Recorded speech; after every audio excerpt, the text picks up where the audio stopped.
Good evening and welcome to our second hour of City News. A rescue effort is still underway for a 3-year-old boy lost in the raging waters of the Grand River northwest of Orangeville. Police say he was torn from his mother's arms early this morning after their van got pulled into a river. An OPP helicopter hovers above the resting place of a minivan, swept away by the raging waters of the Grand River. Crews using thermal imaging to look for a 3-year-old boy swept out of his mother's arms in the middle of the night.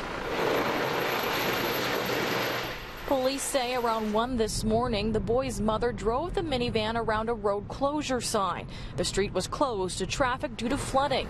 OPP say the van then got stuck in the water, and when she tried to reverse, it got sucked out by the current. She managed to get out, had her child in her hands. The child slipped from her grip and ended up in the river. Apparently, the lady was sitting in the bank, and the child was out of the van, and a piece of ice came and took the child from her arms. The current so strong, the boy's mother and the van were carried some 4 kilometers downstream.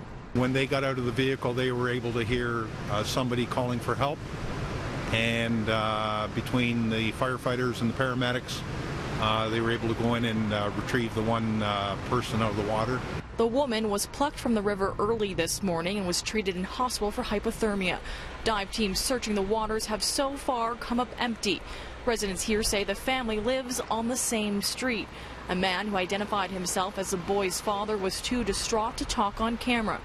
He said the family had been searching since early this morning for their little boy. Seeing the river the way it is, and just the fact it's so cold, and the idea of a child.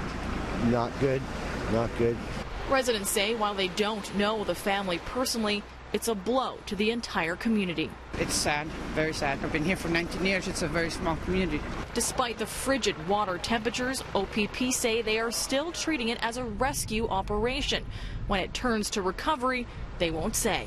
We don't know that yet. I'm always keeping a good thought. You never know. We've got, the child could be caught in branches or things like that on the edge of the river, okay? Now, that rescue effort has been temporarily suspended for the evening, although I am being told that crews will be right here first thing tomorrow morning.